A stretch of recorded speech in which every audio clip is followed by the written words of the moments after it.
Hello, everybody. Welcome back to my Daily Dose with Tim. Today, I just realized that I forgot to turn my video on, and now it should be on. So welcome back to my Daily Dose with Tim. It is season 2, episode 58. I thought I would do a quick fun one today, and just so that it kind of changes the pace a little bit. I know sometimes we tend to be a little bit more serious and we'll learn about how hard strategies, how to analyze deals, how to find money. Well, you know what? This one is along the same lines of finding money, but I thought this is one of the most important tools that any investors or anybody with a little bit of money education needs to understand is the access and the importance rather of the access to investor cards. Now, some of you guys might already be laughing your heads off. Some of you might be looking at me like, why do you look like you have 3 heads right now? What are investor cards? I've never heard of them before. Well, I am pretty sure that if you're watching this, chances are you might already have access to investor cards. And better yet, you might already have them in your wallet. Well, I know I do, because really, we call them investor cards. Regular folks just call them credit cards. So you know what? At this point, you're no longer, in my opinion, regular, because you've been watching my Daily Dose with Tim for this long. And so investor cards really, in plain Jane words, is credit cards. So let's put it out there right now. And why am I calling them investor cards? Now, I want to ask everybody, because I don't know about you, this is the way I was raised. Credit cards are evil. Credit cards are bad, especially credit card debt. Well, you know what? Out of all those 3 statements, I would only agree with 1, 2, 3. I'm just kidding. I would actually agree with none of them or all of them, because at the end of the day, you know what? I'm about to turn 40 in a few weeks here. Well, actually, in a couple of months. I'm about to turn 40. And in my almost 40 years on this planet, I have never, ever seen a credit card jump out of somebody's wallet, regardless of how big of a shopaholic they might be or claim to be, and swipe itself and just pay for itself.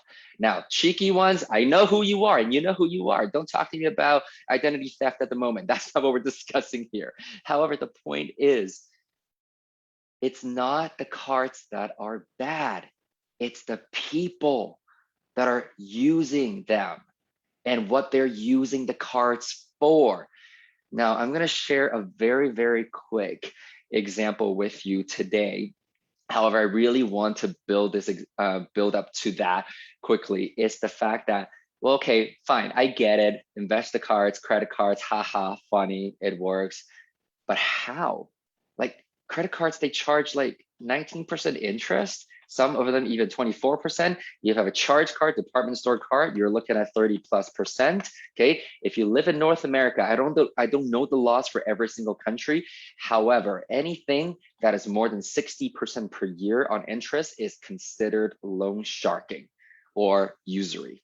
So what we're looking at here is just your regular cards, okay? Your regular Visa, Master, Discovery, Diners Club, American Express, whatever they may be. And so many of you are getting puzzled right now. Well, does it make sense that I'm borrowing money at 19%, 24%? That seems crazy high. And it is crazy high.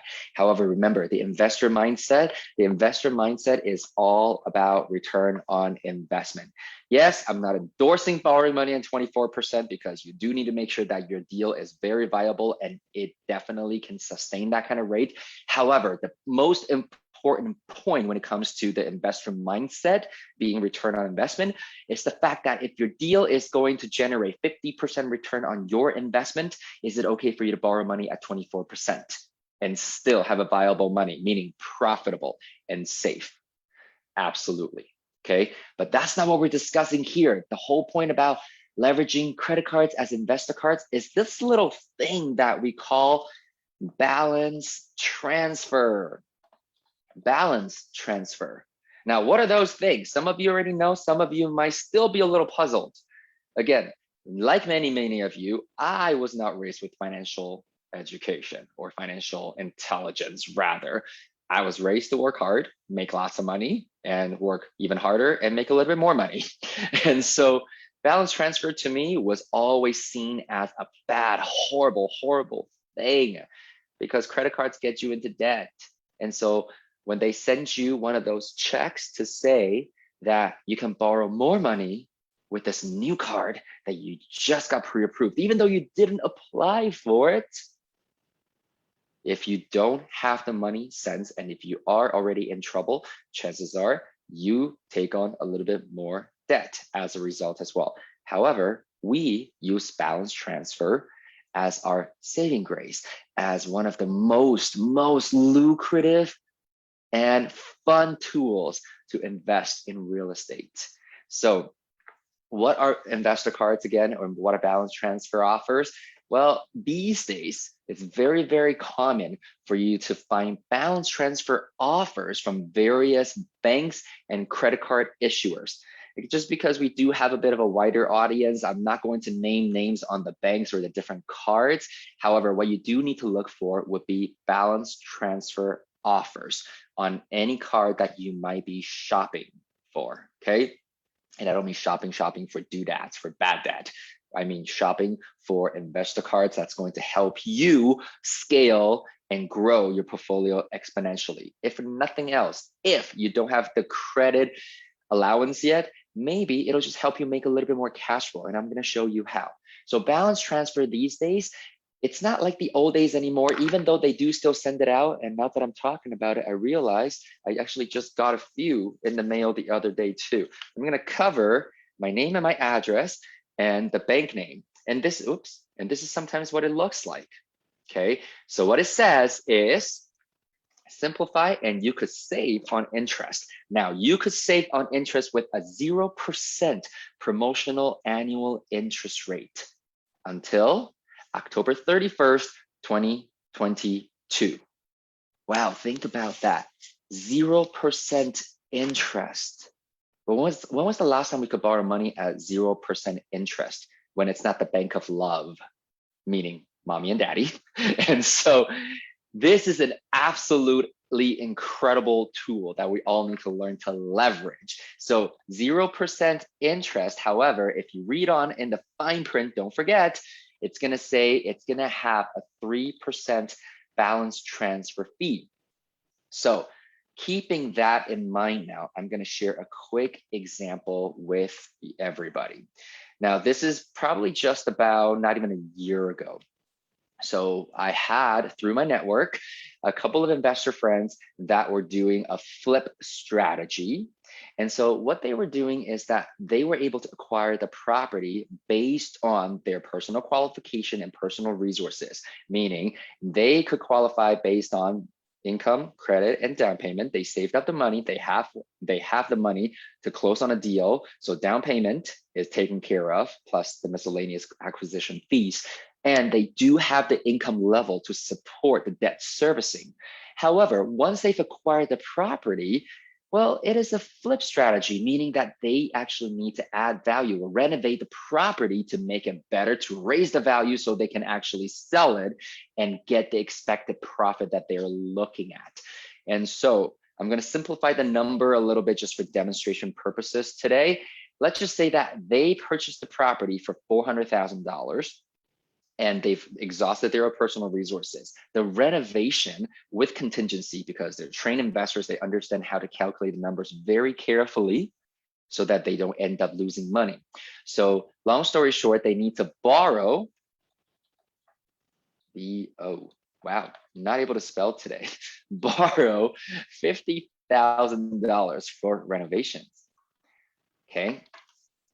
And so we know that when they borrow $50,000 and carry out the scope of work as planned, they will be able to flip that project out after accounting for all the fees, a decent $25,000 to $40,000 profit, depending on how long it takes to sell that property. So borrowing $50,000 for reno, and they don't have the $50,000 right now. And again, they were not building their investor cards. And so they ended up getting connected to me. And what happens is they said, hey, can we borrow $50,000? Absolutely, you can. like private lending, we discussed this. The 4 questions we always ask is how much in, how much out, how long, and how is my money secured? So in this case, how much in is $50,000. How much out is based on what interest they were going to offer. So they were offering 12% interest per annum. So 12% interest per annum, simple interest, okay? And only for 6 months, only for 6 months. Now, if you want to take out your calculator, if it's simple interest, $50,000 times 0.12, that's your 12%. That means if they borrow the money at 12% for the whole year, it's $6,000, $6,000 in interest payment. But half the year, 6 months, is only $3,000 that they gotta pay, okay? So this is now for 6 months. Really, this works out to be $500 per month in interest payment. So it depends on how you want to do this. What they are paying us in debt servicing and interest is our revenue. So all of a sudden, on our revenue sheet, our income and expense side, as the investor lending out the money, we get $3,000 recorded under the revenue portion. Well, get this. Normally, if you're doing private lending, even though the money is secured against a piece of hard asset, listen to me carefully. I know some of you are going somewhere different. Even though your money is secured against a piece of hard asset, you are allowed to charge a lender's fee if you like to. And so let's just say that you are charging 1% fee on your 50,000, and that's your lender's fee. It's completely your business decision, and it all depends on the situation, the people you've done deals with. Are these brand new? Are there administrative expenses, fees that you would like covered? Because the bottom line is, typically speaking, in a private lending scenario, the borrower will pay for all legal expenses to secure the loan anyway. So this is in addition to all that they have to pay for. So from this point forward, let's take a look. 1% fee on 50K is actually $500. So on our side, when they pay 500, that means it goes into our revenue pocket. And so really in total, we've collected $3,500. Now on the flip side, say you actually don't have $50,000 sitting in the bank account, so you've got to borrow that now. Well, let's put it this way. When you borrow, that's going to cost you money. But how much is it going to cost you? $50,000. I'm going to write out the math for some of you just in case, okay? 0% interest. So you don't have to count that, but there is a 3% fee. There is a 3% fee in there. That is $1,500 right off the bat. But again, like what we keep saying, at the end of the day, is it a viable business opportunity? Well, how do we determine that? Does it cash flow? Does it clear a profit? Well, in this case, let's do the simple math. It does. 3,500 minus 1,500, you got $2,000 right here. And what does that mean? Well, for an average person, that means $2,000 collected over, average it out, 6 months. That's an average cash flow of $333.33 a month. Okay, at this point, I just want to take a quick pause and ask you, what can an extra $333 do for you, for your family, and for your bottom line? I know it's not a huge number that we're looking at. By no means is it going to get you to financial freedom or even independence yet. However, think about this. Did you have to work and slave to have the $50,000 at your disposal? No, you could simply borrow that money and leverage it out. Because remember, we always say it's not the cost of the capital, but the availability of it that matters. Rather, sometimes I also like to say it's not the cost of capital, but rather the access to it that matters. And more importantly, when it comes to the true investor mindset, for those who are financially intelligent, we understand, yes, we're leveraging credit. However, is this good credit or bad credit? This is good credit, meaning this is good debt. What is good debt? Good debt has the same definition of an asset. It puts money in your pocket every single month.